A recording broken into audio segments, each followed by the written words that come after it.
incident management, all incidents will be reported within 24 hours of occurrences. When I mentioned within 24 hours, contractor will need to immediately phone call and notify MyHub project manager and HSC manager, and the CPM need to be advised accordingly if there's any significant incidences on site, who then will decide that incident investigation team to determine and establish root cause.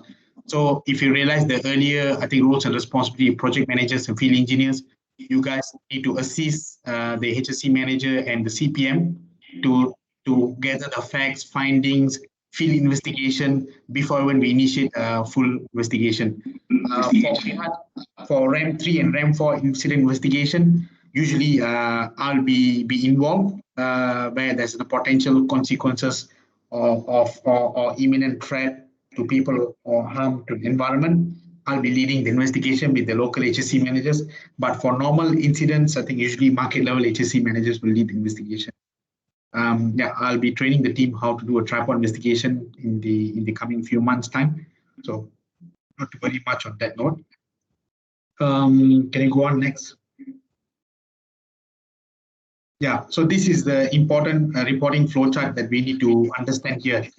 When there's an incident investigation, there's two types of reporting we need to do. First of all, we need to do a verbal notification to a client. The moment that Abid and Anand has received a notification, we need to send an notification verbally to the client, and we need to send an incident log via an email notification. So I believe, Abid, you have seen the sample template of our incident notification via email log, right? They've given you a sample in Malaysia. So you should be doing the same also. Whether regardless any incident, even for COVID-19 cases, also you should be escalating to the EPCM manager, who then and also to the HSC manager, in this case, Amar and Samari. Yeah. In order for you to do that, you need to have that initial facts and findings are furnished to you, which will be done by the PM, project managers. So project managers need to gather all the information from the contractor and provide the information. And if you think that the information is insufficient, you need to set up an investigation separately, a review, getting these facts and figures right. Yeah, because we do not want to go or report an initial incident to client with information that is not accurate to the actual event of issues. Yeah. So make sure the reporting is quite consistent across from the contractor to us and from to us to client. Yeah. So actions within 24 hours identified in red here, and action within 7 days. Within post submission of the initial incident log to the client, we should initiate an investigation reporting where we can lead the investigation with the contractors, reviewing all the evidentiary records, the facts, the findings that we have collated. And in fact, we can also use the session to collect statement from the witnesses, collection of evidences on site, review through CCTVs, review through all the necessary supervisory team that is being present there. And as well in verifying or counter check with our CRR documents, making sure that we pick up the right active failures, latent failures as part of the investigation. Yeah, I don't want to go too deep dive into the investigation, but this is just merely a high level of notification, how we do the escalation of incidents when there's any reporting done in our project sites. Moving on, first aid department. Sorry, if we have any preliminary flash report template over Meinhardt?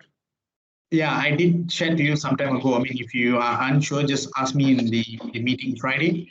In our fortnightly session, I can furnish you, or maybe you can send me an email notifying what do you need in detail, and I can share you some of the templates. All right, thank you. Thank you. First aid, this is a requirement in our project that in any project site we need to have a minimum one first aider at any single shift. So this applies to the contractor team that if there's any project is going on, we need to have minimum one first aider in a project site. In Malaysia, these are governed through a statutory requirement. For every 25 workers, you need to have one first aider. So in this context, that supersedes our health and safety standards and Shell HSE standards. where if let's say you're working in the entire, you have more than 25 workers, you need have more than one first aider or two first aiders for the incident. So the ratio 25:1. Yep, that's a requirement.